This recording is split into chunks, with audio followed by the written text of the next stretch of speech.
This week we work on our no-dig gardens again. We also have a look at our seed inventory ready for spring, summer, and we're also going to make a batch of soap. We finally got the pumpkin and melon patch done. Then this bit here, string lined, is going to be the road. Pretty happy that we've got enough wood chips from that last load that we did so that we can start row 11. We started putting the chips down and realised we should probably measure. Having a ute has been so handy because we can fill the ute up and the trailer and get pretty much a double load every time. It's been really efficient. Our 12-year-old is usually at school, and so he doesn't participate as often in these activities. He definitely struggled, but I think it's really good character building for kids to learn some hard labour.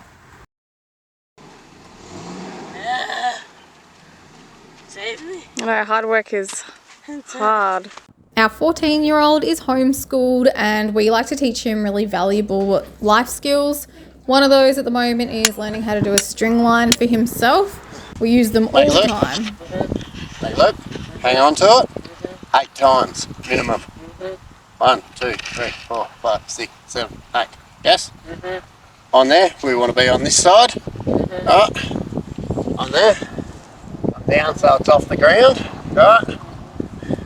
Hold your line. Pull on this one. So there's tension on it. There's no slack there.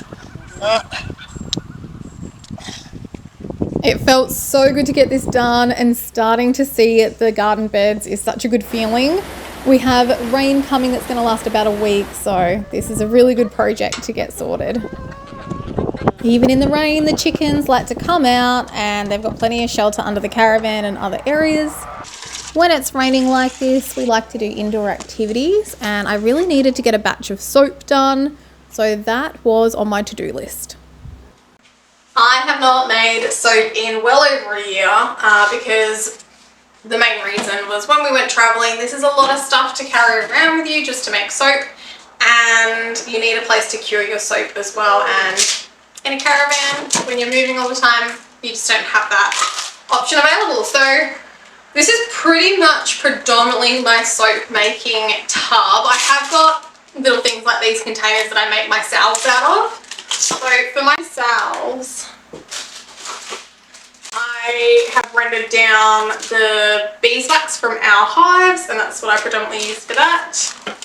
But in here I have got all sorts of bits and pieces that are specifically for the soap. So like a drying rack.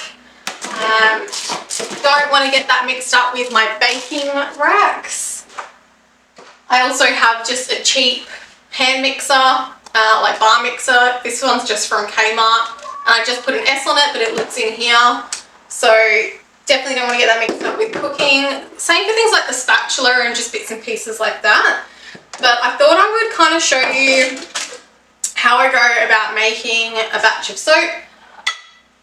I'm not like some crazy experienced person. I'm just someone that likes to make stuff for us and for my family. And I like to know what's in it as well, which is pretty much the biggest reason why I do this. I myself suffer from eczema, and so does our youngest, and yeah, this stuff's just been really good for our skin. I'm not gonna do a billion different recipes. I have 3 main recipes I use, but a honey and oat soap is the main one that I make.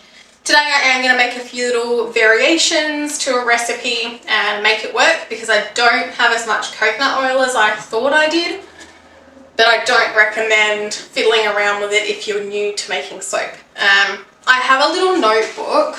This is my soap recipe book where I've just printed off reliable recipes from reliable sources, and then I have a little notebook where I make notes on the recipes. So if I like something, if I've made adjustments, I'll note down the adjustments, what worked well. I also make a note of how it feels, because depending on the oils and components of the bar really depends on how it feels on your skin. So some bars are like really slimy, some of them, you know, once the water hits it, like they just disappear so quickly. So I think all of that stuff's important. I like just to make a quick note, and then I just pop it in the back so I've got a visual. But yeah, predominantly the honey and oat soap is the main one that we go to. I've got a little coffee scrub one that we do for like exfoliating bars. And when I've got access to aloe vera, I used to have loads of aloe vera at my old house.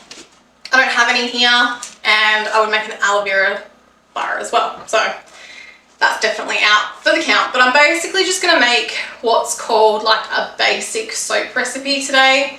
But I am going to add in the honey and the oats to try and get those components into it. So, alright, I will get started. I would usually wear gloves, but I cannot find any. So if I get any lie on me, I'll be very quick to wash my hands. This is the caustic soda, also known as sodium hydroxide, and this needs to be added to the water to make the lye solution. So this gets hot, so you do need to be very conscious of that as well. So that's going to heat up, but it's important to measure all of your ingredients before this step. I get my sodium hydroxide from Bunnings or any hardware store. While the lye solution is doing its thing, I'm going to mix all of our oils together.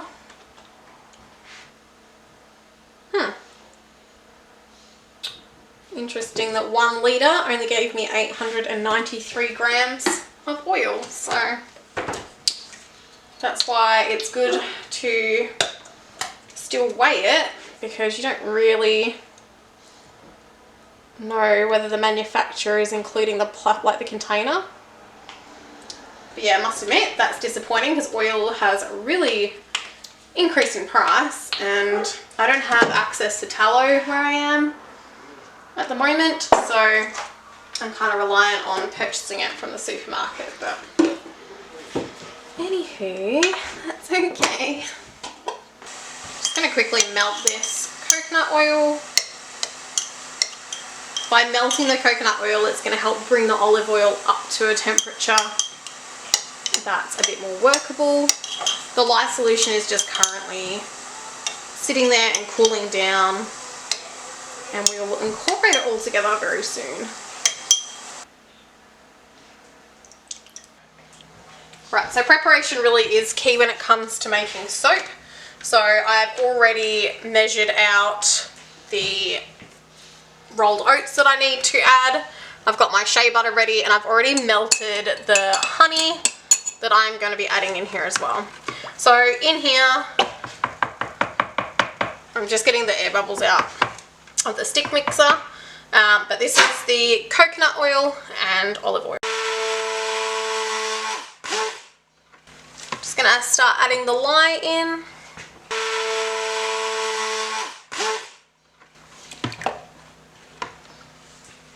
Want to make sure I get my other bits and pieces in. Alright, so it's nice and hot at the moment because the lye solution's quite warm. Just going to use up the last of this shea butter, like I said. I've had that for years, so it's kind of bittersweet. It's so good to finally find something to use it in, like soap making. But it's not easy to get your hands on either. Well, not where I live out in the country, so. Okay, I'm sprinkling my oats. And I'm gonna pop in, if I can get that mixer to stay, the honey mix too. I blitz this roughly 4 to 5 minutes. There will be variances with temperature and all sorts of things as to whether it goes faster for you or not. We're looking for what's called a trace. So when I do this, you want to be able to see that on the surface. We're not too far off. I let this go for another 2 minutes just because I prefer a thicker consistency, and you can go a little bit thicker if you like as well, so you can put designs on top. I don't do anything fancy with my designs. I just like a really nice pourable consistency. Alright, can you see that leaving a mark on top? That's the trace that you're looking for. So I did this earlier, I taped it all up. If you're looking for videos on how to make this super neat and tidy, I know that Ellie's Everyday Soap Making has got a video on it. I just can't be bothered, so. The mold I'm using is just a bamboo cutlery drawer from Kmart. I think you can get them at Big W and Target as well. I just like this thicker batter consistency. So that's why I let it go to trace a lot longer. But if you're going to add any colour or fragrance oils, it is likely to come up to trace a lot quicker, and it potentially can go too far too quickly. I love this recipe purely because it just doesn't do that, because I'm not adding anything artificial to it. With the soap, you wrap it up in a towel. I've just got this where it's got this shiny plastic on one side, so I can sit that on top, because that way when I wrap it and later on it'll just peel straight off. It's super easy. That was actually pretty quick and easy. So the actual components of putting it together, I personally found was surprisingly simple. I know looking at soap recipes it looks really daunting, but as long as you're prepared, as you saw, and you just get all the bits and pieces out and measured that you're going to need, it goes a lot smoother. I think the first couple of times I did soap making, it wasn't that smooth, and it was like I'd forgotten to measure something, or I couldn't find my spatula, and it was just chaos. So that's totally normal as well. Now this I'm going to leave wrapped up for 12 to 24 hours. Because it's so cold in here, I could put it in an esky, like an old esky as well, to try and keep it nice and warm. I'm hoping the towel will be enough, but it might just take a little bit longer to cure. So that's going to basically go through its saponification and solidify, so that I will be able to cut it within 12 to 24 hours. So we'll just check it in the morning.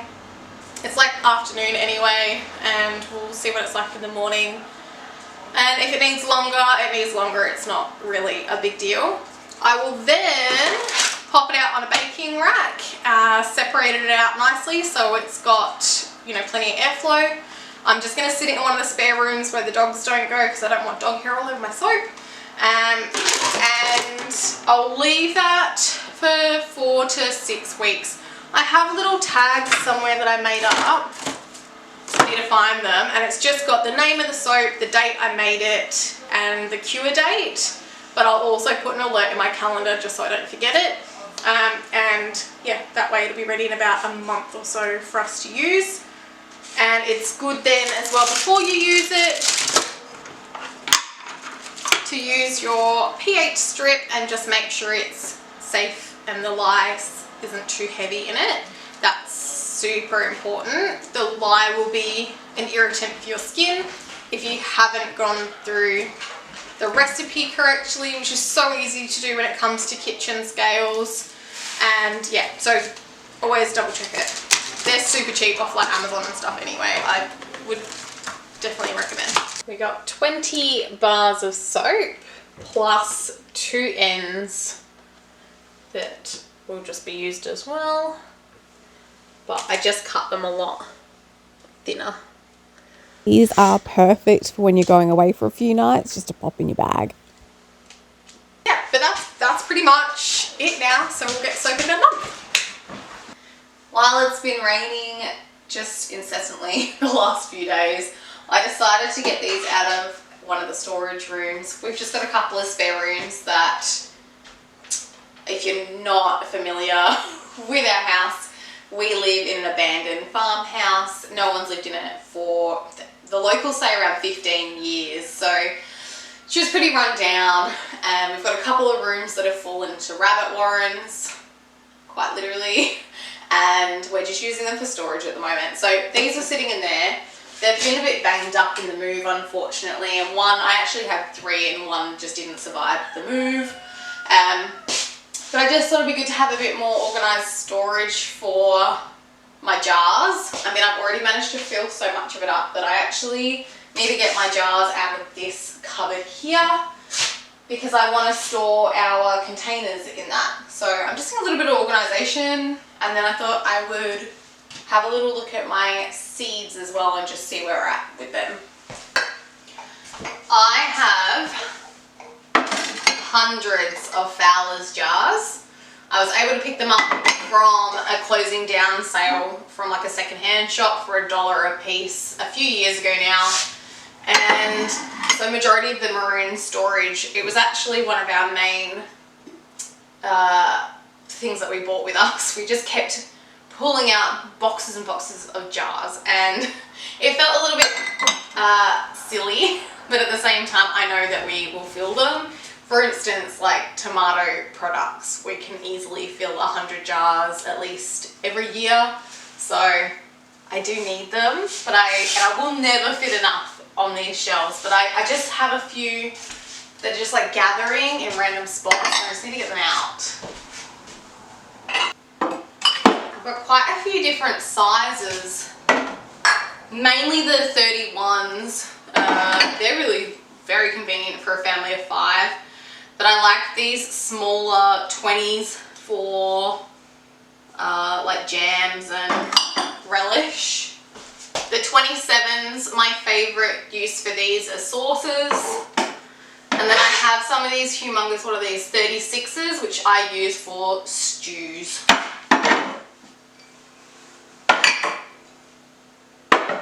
Actually so relieved that that didn't fill very much, so I've got plenty of room. I'm not really sure if I'll put them down the bottom. I just think that they're going to get covered in like dog hair and dust and stuff. Yeah, this house is not dust proof by any means. So anyway, I'm going to keep scrounging around for jars. I just need to sort some stuff out, but I just think it'd be really helpful visually for me to see what I've got available, because I would like to start preserving some soups and stews again. I haven't done them in quite some time, and they're really convenient for spring, summer, when, you know, the season's just hectic, and instead of having to worry about cooking dinner, I can just chuck a stew into a pie dish with some pastry and call it a day. On an exciting note, exciting to me, I found the weights for my pressure canner, which is actually such a relief because I wasn't able to pressure can anything without it, and I was getting really worried that I'd shoved it in a box. Do you know what the silly thing is? This is my box of clips, and it's been sitting there for like a couple of months, and it was just sat in it. I can't tell you how many times I've looked in this, and yet, yeah, there's my brain fog right there. It was sitting in front of my eyes the whole time, but regardless, I'm super happy to have it. I can get stuck into making those stews, and I've got some beans that I want to pressure can and just things like that, so I can do that now. I also really like this space to be able to dry out the herbs. So that's just the nettle that I picked the other day. I didn't want it to go moldy in the bag, so it's drying out really well. It's perfect. I got a space now for my pressure canner. I can get my water bath canner out as well during the season and sit it up here so it's all accessible. Up here I've got some more preserving gear.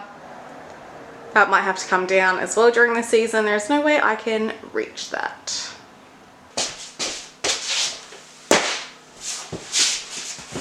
One box of my seeds. This is what I started with years ago, thinking that this would be heaps and it would be hard to fill it. And so, I mean, it's adorable now when I think about it. But this whole top section was my spring, summer, autumn, winter, and then flowers, herbs and things like that. And obviously that didn't last very long because here we are, and this is now my seed stash. And this is the predominantly my saved seeds from my property. I do also buy when they're on special things like this because I can use these in cooking. I can use them to pressure can beans, so I've got them on hand. I'm terrible at remembering to soak beans the night before. Just not that organised in my life, so I like them pressure canned already. And then I can also use them to sow seeds in the garden and grow my own organic seed for the following year.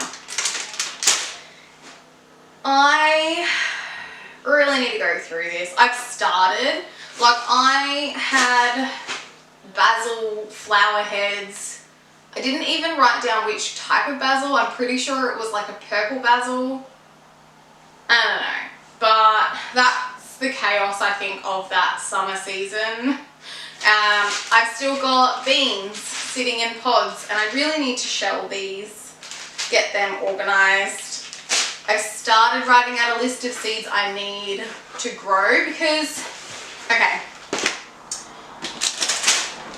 it's a little confusing for me because I used to live in an arid zone and it is very different here. We're down in the south now and it is a cross between a cool and temperate zone. We're pretty much on the border, and considering it's our first year here, we didn't think it's that bad, but all the locals are saying that we've been introduced to a very warm winter. It hasn't been as wet as it usually is, and it's just vastly different. So we have a lot to learn over the years, I think. But, you know, some of my seeds are in the wrong spot then, because for things I would be able to grow in winter, I don't know, my brain can't work it out. I think like my carrots were in the wrong section. There's a whole pile of things that I couldn't grow now in this area compared to then. But then there's other things that will grow all year round. Like I think cabbages and stuff, apparently people say you can grow them pretty much all year round here. So lettuce, which I'm very excited for, that'd be cool. But there's things like I've only got like a handful of corn, and yet we've got half an acre of garden space. I definitely need more corn. I do have loads of popcorn because somebody gave this to me in a seed swap. And I will plant it because we eat lots of popcorn. But yeah, sweet corn, I don't think, what's that, 10 seeds? 20 seeds.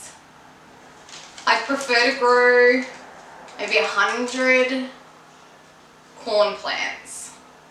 And that's probably way too many because I don't really have freezer space. We're off grid here, so this is my freezer. And I definitely do not have room to store a whole lot of frozen like beans and corn and things like that. But I'm hoping I can just kind of can majority of it. But I also think I'm going to probably burn myself out. I already have to pace myself because I am actually not very well. I know I look well on camera, but yeah, I'm not actually very well. And so I have to be very careful to pace myself. And we're trying to look at ways to make spring and summer just that little bit easier for us. And that probably doesn't include canning 100 plants, so that would give us like 200 to 300 heads of like corn cobs. Feels like a lot, but you know what? I just figured we would sell any excess. We've got animals that we can give excess to. We've got compost. We've got worms. I mean, I would prefer to have too much food than not enough. So, and I think for seeds, like for 20 corn seeds, maybe like $1.25 on most websites at the moment. So these are from the seed collection. I also get seeds from DH Harvest. No, DH, yeah, I think that's right. Yeah, so anyway, I can get more seeds. But I feel like I really need to sort this out, shell the beans. I did do actually that I wanted to share because I was pretty proud of myself. I like just to put a podcast on and just chill out in front of like the fire or wherever. And I have a heap of these seeds that I save from my garden, and I just put them in paper towel. It works really well for tomato seeds and stuff because you can just chuck them straight on in the garden and they'll still germinate. But I finally organised it. So I've got my capsicum and chilies in one bag, tomatoes in another bag, which is really cool because I had this really delicious cherry tomato that volunteered itself in my garden a couple of years ago. What's that, 2023? It was divine. No idea what variety it is. It was like a really dark one. And so I've saved seeds. I'm hoping they'll germinate. I've got heaps of saved paste tomato like Romas and stuff from there's a small town outside of Mildura, and there's heaps of growers out there, and I would support them. And I used to buy like 60 kilos of tomatoes. I've got a video that I'll chuck the card up here for that you can check out of me preserving a crap ton of tomatoes. But yeah, I've also got my zucchini and cucumber seeds in another one, which is cool because this has got seeds like from my mum's garden and stuff. She always grows really good zucchinis, which is nice. And then I've got herbs because I used to grow a lot of dill and mustard, and I want to have a big mustard patch because I like using the mustard in like my pickles and stuff. But I've never made mustard, like a whole grain mustard or like a condiment. So I really want to do that. Apparently it's super easy. It looks easy. I'm sure I can do it. If I can make all the other things, I'm sure I can make some mustard. But you just need a lot of seed, and yeah, so. But it's really got to get that done. I really got to go through these.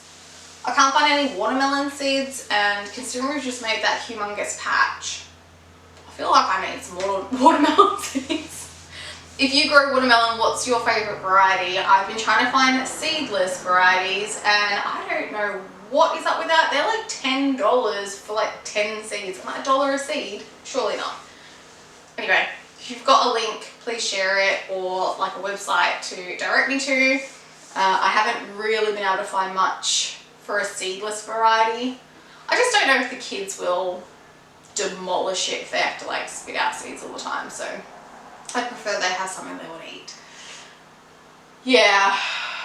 That's my overwhelming seed stuff, but I thought I'd go through it in a bit more detail in another video because I have got a little order coming.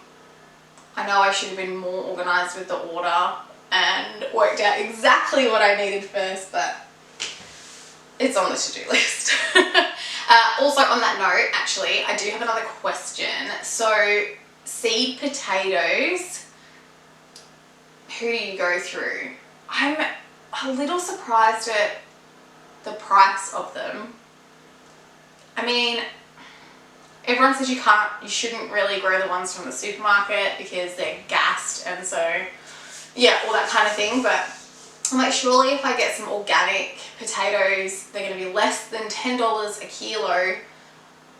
You know, and then I've got to pay postage on top of that for a lot of places, or I've got to go through like Bunnings. I don't know. I'm really, like, I keep tossing back and forth. I've got like a whole cart full of seed potatoes on a website. I just can't bring myself to press the button, but I do want to get those in one of these rows. Probably, I think it's like July, or we're in July. I don't know. I'm using an app called Seed Time. I need to check. It tells you the best time to plant. I'm just using the free version. I'm just going to give it a go this growing season, and fingers crossed it works. But yeah, what do you guys do for seed potato? I'm assuming I can just use them then thereafter each year because we grow organically, but I'm just trying to work out the best cost-effective systems because I like to do things on a budget here. I don't really have just money to throw around like $200 worth of seed potatoes, and you know, even for the amount of strawberry plants, that would be hundreds of dollars, and I don't want to do that. So how do you do it cheaply and get that established? Or is it just one of those things that we just have to cop the upfront cost and just budget it in? I know I'm running out of time, but I think it's by August I need to get those in the ground. And we only have 9 3/4 rows to go for the big garden space to be ready for compost. So, and arches. Tim's going to put some archway trellises in for me as well. So we've got a little ways to go, but I really feel like this is the time of year I need to get organised. So hints, tips, tricks for growing food on a budget, like a year's worth of food. It's a lot of seeds and things like that up front. So yeah, any tips and advice, I would really appreciate it. I think I've tried really well to save as much seed as possible to really kick this off, which I do think has helped. I have an abundance of like beans and stuff. I'll never run out of beans. And peas. Never running out of peas. Which is so funny. I've got all these peas I save, and then do you know when you get in those moods, I know I'm rambling now, but I just thought it was funny when you're like on the seed websites and it gets exciting, and then I went and bought a 100-gram bulk pack of seeds. Like, I don't know why. I don't need them. I have so many seeds, but that's what I do. And I'm trying not to do that anymore. I don't work full time anymore. I don't work at all. I'm going to stop rambling now, but yes, if you want a more detailed video, let me know. I can definitely run through all the varieties and the chaos of my seed collection. I think I'm going to leave the video here. It's been a pretty good week actually, and considering it's been raining, it's really good to do some indoor activities. Even just simple things like getting the shelves done. It's making our living spaces a lot more practical and functional, which is probably the biggest thing. Functional. I really needed that functionality. Hopefully the rain gives us a little bit of a break so that we can keep on with the garden grows. But the forecast isn't looking fabulous, so I'm not going to hold my breath on that one. But we'll get there eventually, and I can start sowing some seeds in the next couple of weeks. That'd be awesome to start clearing this out a little bit as well. But yeah, thanks so much for joining us. I hope you enjoyed the video. You got a little bit of inspiration as well on making your own soap and starting your own no-dig garden. But thanks again for joining us. We really appreciate all the support. Thank you so much to all of our subscribers. It's really exciting to see all of our stats going up. Yeah, it's a good feeling. So from my family to yours, huge thank you. Alright guys, have a great weekend and we'll see you next week.